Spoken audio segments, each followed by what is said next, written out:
Good afternoon. বিকেল থেকে ব্লগটি শুরু হচ্ছে, তাই গুড আফটারনুন বলেই শুরু করলাম। আম কেটে দিলাম মেঘাকে।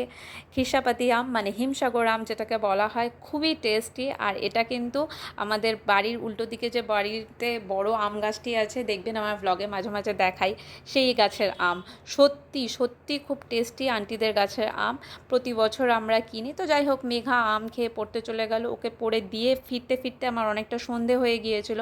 এসেই দেখলাম বাড়িঘর একদম অগোছালো। তাড়াতাড়ি 2 ঘর সুন্দর করে গুছিয়ে দিলাম। একটুকু কাজ করিনি সকাল থেকে, বলতে গেলে শরীরের কোনো জুত পাচ্ছিলাম না। তার কারণ, তার আগের দিন রাত্রেবেলা ঠিকমতো ঘুমই হয়নি। আমাদের এখানে যে এসির প্রবলেম হয়ে গিয়েছিল, মেনলি ভোল্টেজের প্রবলেম হয়েছিল, তার জন্য এসি একদমই অফ হয়ে গিয়েছিল, কোনো রকমেই চলেনি। তো সারা রাত গরমে ফ্যানও ঠিকঠাক চলেনি, সেই জন্য ঘুমের কোনো রকমের মানে 12টা বেজে গিয়েছে। তো কাজ করতে করতে একদম সন্ধে হয়ে গেল, ওকে নিতে যাওয়ার সময় হয়ে গেল। নিচে গেলাম, দেখলাম মা বলল লিচু নিয়ে যা, লিচু খেয়ে যা। লিচুটা খেয়ে গেলাম। এই শীত সিজনে প্রথম লিচু খাওয়া মামা এনেছে, তো 3টে লিচু খেয়ে ওকে নিতে চলে গেলাম। 8টা বেজে গিয়েছে, ওরও ছুটি হয়ে গিয়েছে। বললো মা খিদে পেয়েছে ফেরার পথে। তো তখন একটাই এগরোল কিনলাম, দুজনে মিলে ভাগ করে খেলাম। বাড়ি ফিরে দেখলাম মা বানিয়েছে সাম্বার বড়া। তো মেঘা তো আর খেলো না, আমিই খেলাম। সন্ধেবেলা আর কি, তারপরে পড়তে বসেছিলাম। রাত্রিবেলা ডিনারে সেরকম একটা কিছু খাইনি, অল্প একটু ভাত খেয়ে নিলাম তরকারি দিয়ে। পরের দিন কিন্তু এই যে সকালবেলা অনেক তাড়াতাড়ি উঠেছি, যাতে অন্যান্য যে যে কাজগুলো বাকি থাকে সেইগুলো একটু একটু করে করতে পারি। তার আগে করে নিলাম একটু র চা। অবশ্যই র চা খাবো আজকের থেকে ঠিক করেছি, আর আবার দুধ চা ধরবই না। দেখা যাক কদিন টিকতে পারি এই প্রতিজ্ঞাতে। তারপরেই দেখলাম মাসি পরোটা বানাবে, তার জন্য ময়দা নিয়েছে, সেটাও খাবো আর কি। তারপর পরোটা টরোটা খেয়ে একদম ব্রেকফাস্ট করে পরোটা খেয়ে ওকে কিছুক্ষণ পরিয়ে তারপরে নিচে এসে এই বোতলগুলোকে পরিষ্কার করছি। বোতলগুলো একদমই নোংরা হয়ে গিয়েছে, ভেতরে সেডিমেন্ট বা ওপরে একটা মানে তেল তেলে ব্যাপার চলে এসছে। তো আমি যেভাবে বোতল পরিষ্কার করি সেটা হচ্ছে একটুখানি বেকিং সোডা, একটুখানি লেবুর রস দিয়ে জল দিয়ে কিছুক্ষণ রেখে দিই, তারপরে ঝাঁকিয়ে ঝাঁকিয়ে পরিষ্কার করি, বা ব্রাশ থাকে সেই ব্রাশ দিয়ে ঘষে পরিষ্কার করি। আর ওপরে যেটা হয়, এই যে সার্ফ এক্সেল বা যে কোনো সার্ফই ওপর দিয়ে একটু ঘষে গাটাকে ঘষে নিলে এই তেল তেলে ভাবটা উঠে যায়। যে জায়গাটা ও সিপ করে আর কি, সেখানেও অনেক ময়লা থাকে, সেই জায়গাটাকেও ঘষলে সেখানেও উঠে যায়।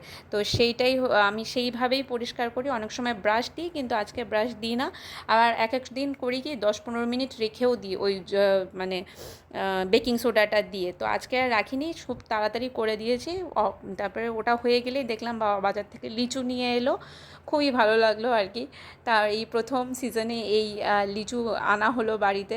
তো বাবা আসার পরে আম পোড়া শরবত বানিয়ে দিলাম, আমিও নিলাম, মেঘাকেও দিলাম। আম পোড়া পুড়িয়ে একদম মিক্সিতে গ্রাইন্ড করে আম পোড়া শরবত খেয়ে তারপরে কিছুক্ষণ বসে স্নান করলাম। মেঘাও পড়ছিল, তারপরে নেমে এসে লাঞ্চ করলাম। সেই আজকেও চিকেন দিয়ে লাঞ্চ করেছি। আর এই যে তারপরেই রেডি হয়ে নিয়েছি, রেডি হয়ে এসির মধ্যে বসেছিলাম কিছুক্ষণ এই গল্পের বই পড়তে পড়তে। মেঘার সাথে বসে বসে একটু গল্প করছিলাম, ও বিভিন্ন রকমের কথা বলছিল, সেগুলোই শুনছিলাম আর কি। বাচ্চা মানুষ, ওর বিভিন্ন কথা শুনতে বেশ মজাই লাগে মাঝে মাঝে। আর আমাদের এখানে ছোট্ট বিড়াল, সেই বিড়ালের নিয়ে ও পাগল হয়ে গিয়েছে, বিড়ালের বাচ্চা আর বিড়ালের মা নিয়ে, সেটাই বলছিল। তারপরেই দেখলাম ওর তাকটা গুছানো নেই, সেই যে সব তাকের জিনিসগুলোকে এর ভেতরে ঢুকিয়েছে, কেন তাকটা বিড়ালকে দেবে। বুঝিয়ে বাজিয়ে সেই তাক ওপরে নিয়ে আসা হয়েছে। তো এক এক করে সমস্ত কিছু এই যে নিচে নামিয়ে নিচ্ছে, যাতে তাকে আবার নেওয়া যায়। সেই তাকটাকেই গোছাবো। কত যে জিনিস আছে এর ভেতরে তা বলার নয়। ছোটোখাটো বিভিন্ন জিনিস, ওর খুব কাজের জিনিস, যেগুলো আমাদের কাছে কিন্তু কোনো কাজের নয়। যাই হোক, সেই দিয়ে এই তাক গুছানো হবে। দেখুন ধীরে ধীরে ওর সমস্ত কিছু এখানেই রাখা হচ্ছে। আর ও আমাকে বলেছে যে মা, কিছু কিছু জিনিস কিন্তু আমি এই তাকে রাখবো, কিছু কিছু জিনিস আমি আমার মতো করে বিভিন্ন জায়গায় রাখবো। যে ঠিক আছে। তো যে যে জিনিসগুলো ও বললো সেই সেই জিনিসগুলো এই যে গুছিয়ে গুছিয়ে রাখছি। যার যার জিনিস তার তার মতামত নিয়ে নেওয়াই, নিয়ে করাটাই আমার মনে হয় শ্রেয়।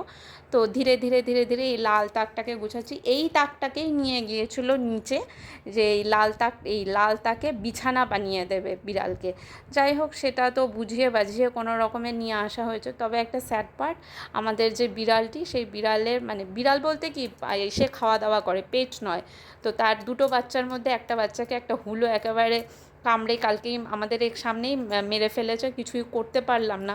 এটা সত্যিই খুব কষ্টের। যাই হোক, মেঘাকে জানিয়েছি অনেক পরে।